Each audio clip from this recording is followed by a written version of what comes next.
you guys find yourselves constantly struggling to find the perfect moment to drop that D.Va bomb in the middle of the battle, or maybe you're just not getting close enough to the enemies and dealing enough damage as D.Va, and you know, it's tough, but hey, you came to the right video. Today, I'm going to be going over all the best D.Va strategies that I have learned from other pro players, and strats that even I invented on my own and have proven to be working. So, if you guys are new to the channel, be sure to like and subscribe. Also, join my Discord server, the link in the description below. I'm always active in the server if you guys want to talk. And yeah, enjoy the rest of the video. Alright, so the first thing I'm going to go over right now is the fusion cannons, because it is her simplest primary fire thing in her arsenal. So, the big thing about this is I see a lot of new players particularly that just sit like 10 miles away from the enemy and like start spamming infinite ammo at them. This, a lot of people don't get is that D.Va's cannons work as shotguns and they only do chip damage at that range. So, while you're still hitting like, you know, headshot after headshot with those cannons, it's easy to hit headshots and you should always aim for that for the head, but still, you're not dealing enough damage from far away, even though it looks like it. So take my advice for now and just stop doing that. I will go over some diving tips so you can get close to the enemy without, you know, getting yourself killed, but that goes later, right? The other thing is that with the infinite ammo, a lot of players just tend to like spam the ammo as long as they can, whether it's like, you know, in battle or if like, you know, it's just a tense situation out there. So this also decreases your movement speed, and it makes you like really easy to shoot for, you know, even non-hit scan heroes. So just don't always spam your cannons, because sometimes you do want a defense matrix, sometimes you have to like fly away or something like that, and you just, you know, need that mobility to, you know, walk around the battle and not get hit all the time. So notice in my gameplay that even I'm not spamming my ammo all the time. I'm like constantly moving around, rotating, finding some better, you know, positions in this battle. So again, the big takeaway here is infinite ammo doesn't mean you're the king. Just take it that way, alright? A good aim drill, for those of you guys who even struggle with an aim that with a crosshair just built like this as a shotgun. I made this drill myself. Basically, right here, I'm going to show a clip. I'm in a practice range, I see this robot right here. I'm going to fly straight into it, I'm going to knock it off, and I'm going to drag my mouse, like tracking the robot's head as it goes down. And the goal of it here is to not let it die to environmental damage, but kill it before it dies to environmental damage. This works on your up and down dragging aim, and this is really important because you're going to have to like, your job as D.Va is to like, you know, fly towards Pharaohs and Mercies and take them down. And D.Va's job is, you know, she has two jobs, and your job is to basically, you know, get both of them done. One is to protect your supports with your defense matrix, and I'll go over that later.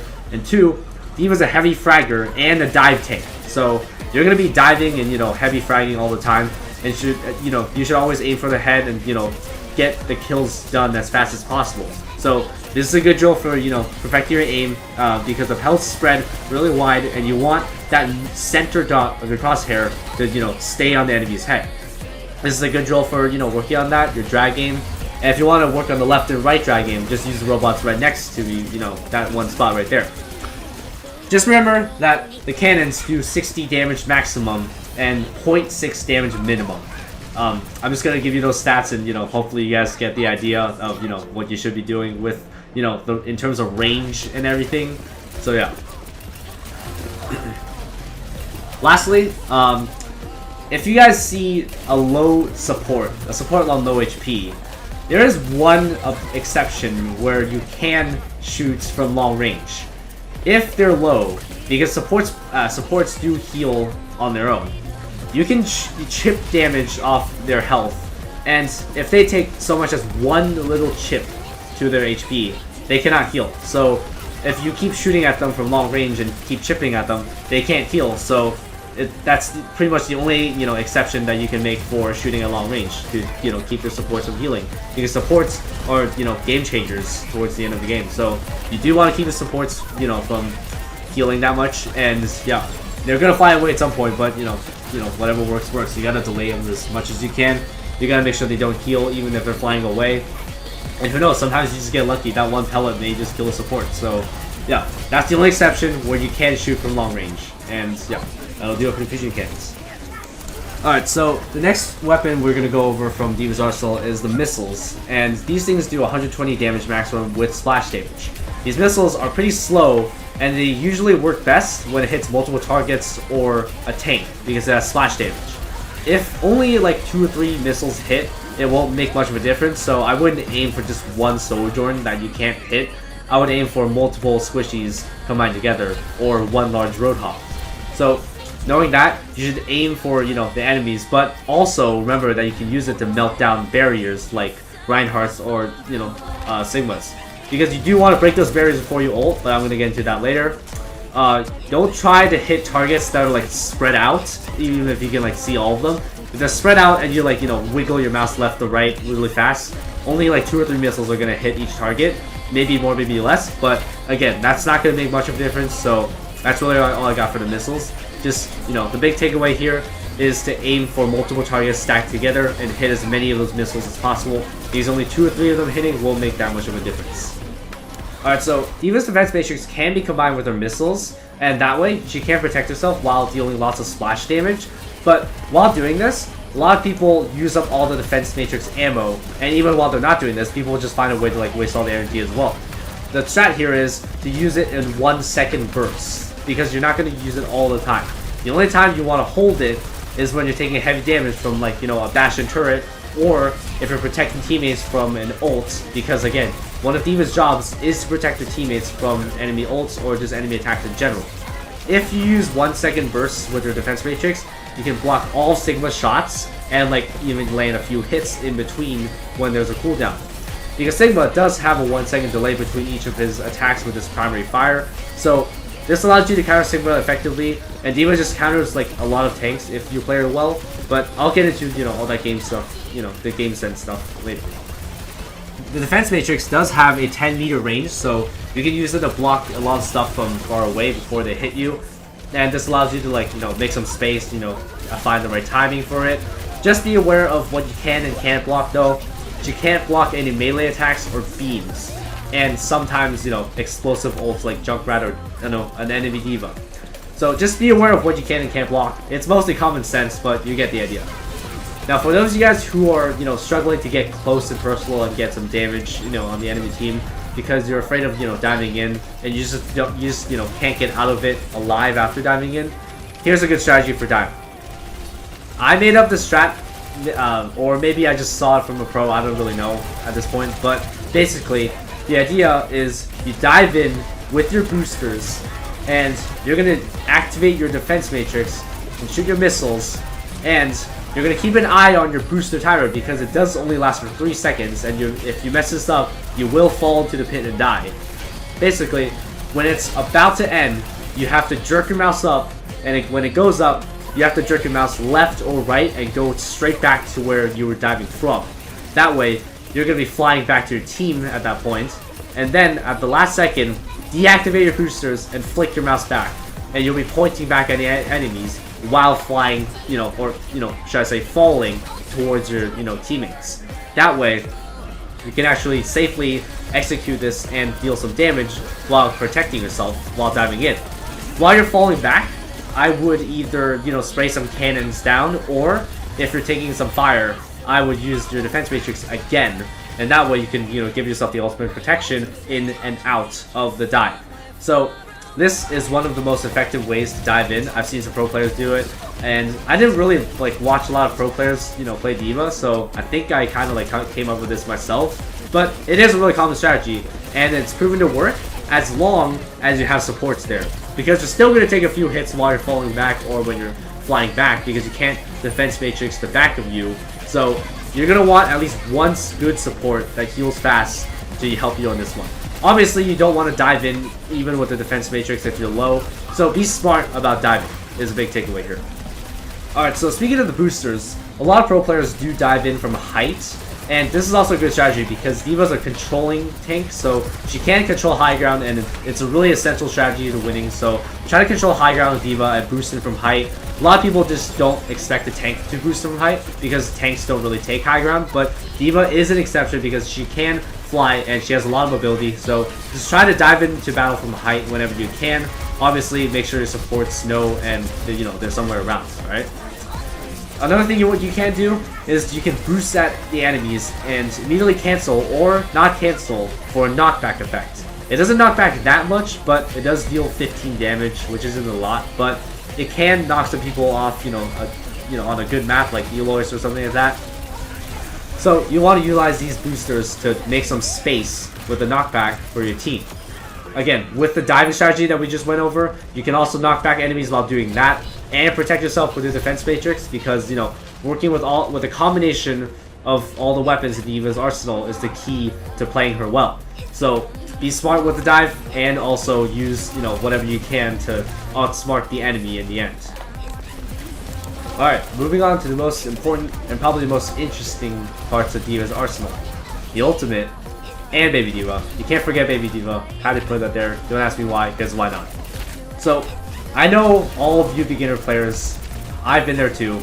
We've shot that one D.Va bomb that got stuck on the roof, or we shot that one that just, you know, got no kills because it was such, you know, horribly timing there, and it was in such a bad place. Maybe it ended up in a corner or something, I don't know. Maybe it got flown into a room where just, like, the teammates were shouting at you like, to who?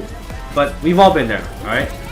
I've learned, you know, a lot of tricks with D.Va's bomb, and if you guys seen some of the, you know, 4K, 5K clips that I got with D.Va's bomb, then you know how satisfying it is to get that kill. And I'm just gonna play a few of them here because they never get old. I just keep watching those clips because they're really satisfying. But I want you guys to observe what I do in all these clips while I explain them. So, watch all these clips. In all these clips, I never shoot the bomb straight up or straight down, because if you shoot it straight up, it's a big giveaway that you're ulting, and this just, you know, gives the enemy an opportunity to just hide before you can even press Q, and that's not what you want. So, instead, we typically shoot the mech at a 45-degree angle up. Not straight up, but at a 45-degree angle. That way, there's a parabolic shape that your mech, the path that your mech takes is parabolic, and it lands right above the enemy's head, so that they, you know, might not be able to hide behind a wall because it can still hit them because it's slightly above the wall. That is probably the best, you know, D.Va shot they can ever take with the mech, and that will pretty much land you a guaranteed triple kill if there's enough people around. And speaking of timing, the best time to use the D.Va ult is either one, when there's at least 3 or 4 people stacked together at a nearby spot, and they're probably distracted from battling. That's a really good time to, you know, launch your ult.